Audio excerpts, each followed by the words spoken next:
to congratulate you, Mr. President, on your assumptions of the presidency of this Council for the month of March, and thank you for holding this debate. I would like to thank the Secretary General for his latest report on the situation in Afghanistan.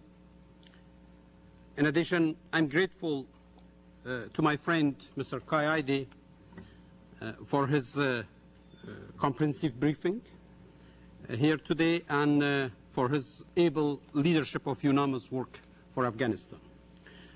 Mr. Qaidi, we have taken note of your points, of the important points and the suggestions you have made and the concerns you raised. Mr. President, the Security Council is discussing Afghanistan at an important time. In 2 days, the people of Afghanistan will celebrate our new year, so we begin today from a new perspective of hope. The preparation for our presidential and provincial elections provides the chance to strengthen legitimacy in national unity. The continuing insecurity in parts of the country also gives us a clear goal in the coming months. There has been a welcome increase in international focus on Afghanistan. Afghans are pleased to note the many recent strategic reviews and recommendations, including the upcoming conference in The Hague on 31st March. We hope this new spirit of engagement will help us proceed in a constructive, unified, and coordinated way. Mr. President, the international community should join Afghanistan in this spirit. In the last 8 years, Afghanistan has made progress. We can continue to progress.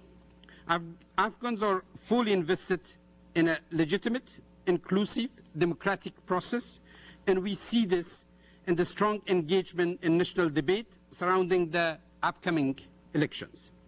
Afghans want to ensure that their country's future is a continuation of the peaceful modernization that began in the early 20th century.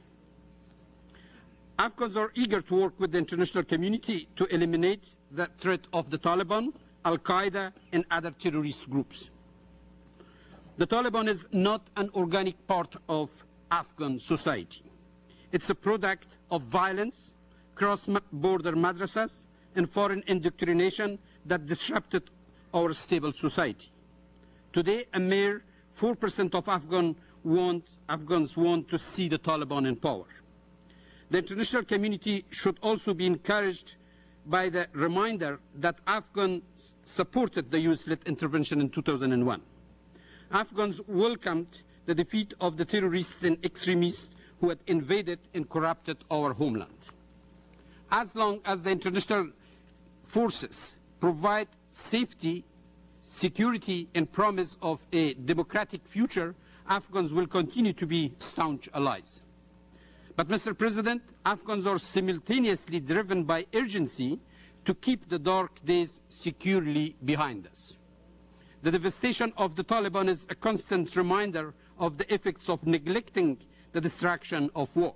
It is forgetting that the ruins of war breed angry, desperate, and radicalized people.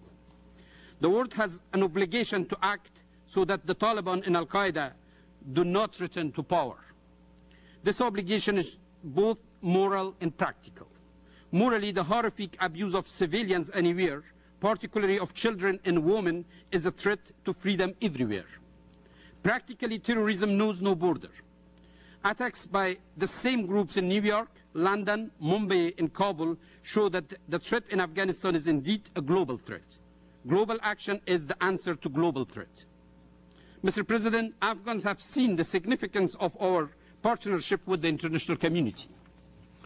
Our biggest accomplishments, our constitution, the elections, the improvement in the Afghan National Army, infrastructure, education and health, are the projects that have received the strongest international commitment. International dedication bears fruit. But we have only begun. In the areas where Afghans receive less international attention, the Afghan National Police, governance, corruption, Judiciary reform, we have not achieved all conference. In 2001, the international community's light footprint approach brought minimal engagement in Afghanistan. We have only recently refocused, so we cannot expect results immediately. It takes time to build a stable, prosperous, democratic society after more than 30 years of war. Progress is a process completed only over time. Thus, we must stay the course. There is still important work to be done.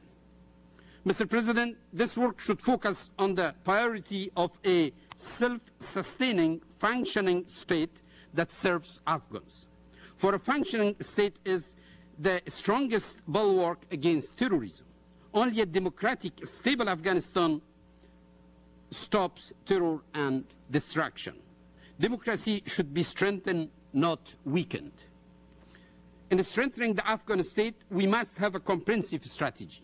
Today, I would like to highlight a few areas of focus. First, we should ensure that there are free, fair, and transparent elections in August.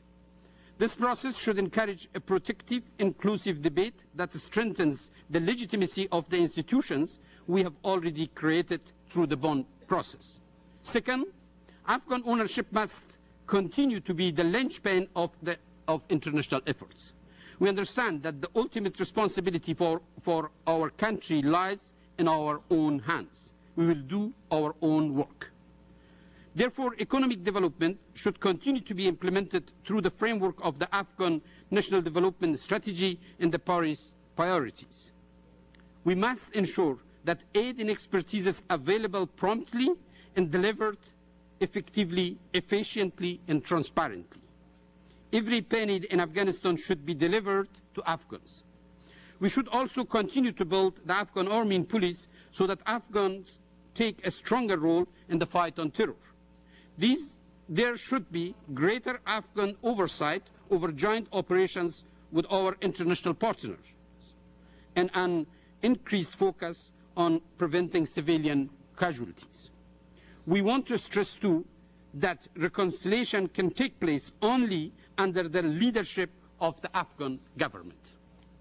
The government of Afghanistan recognizes the importance of a political solution. We negotiate with those elements of the Taliban who are willing to be reconciled. But any talks must be held with full respect for the Constitution of Afghanistan and must be conducted from a position of strength. Third, Afghans appreciate the new regional focus on our challenges that protects the sovereignty of our state. We welcome the new trilateral United States, Afghanistan, Pakistan process that started recently in Washington, D.C. And we look forward to a future of increased cooperation. Our neighbors will be the first to benefit from a stable Afghanistan. Decreased refugees, decreased narcotics, increased trade.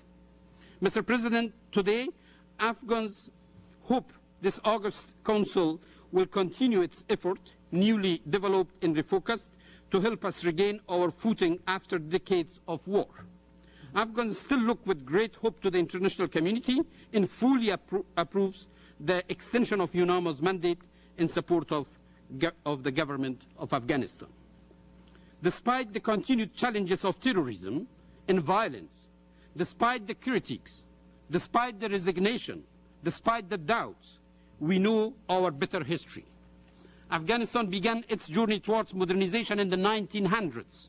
Our first constitution in 1924 made a modern education available for all. By the 1960s, we guaranteed equal rights for men and women. Afghans then survived and preserved through 3 decades of foreign interventions, a bloody civil war, and the brutal rule of the Taliban. If we can do all of this, we can succeed in Afghanistan today. For Afghanistan has been, can be, and will be again a peaceful, democratic crossroads in our region and a contributing member of the world community. We start the new year in this spirit of hope. Thank you, Mr. President. أشكرك يا سيد المندوب على هذه الإفادة. وأعطي الكلمة الآن إلى مندوب كندا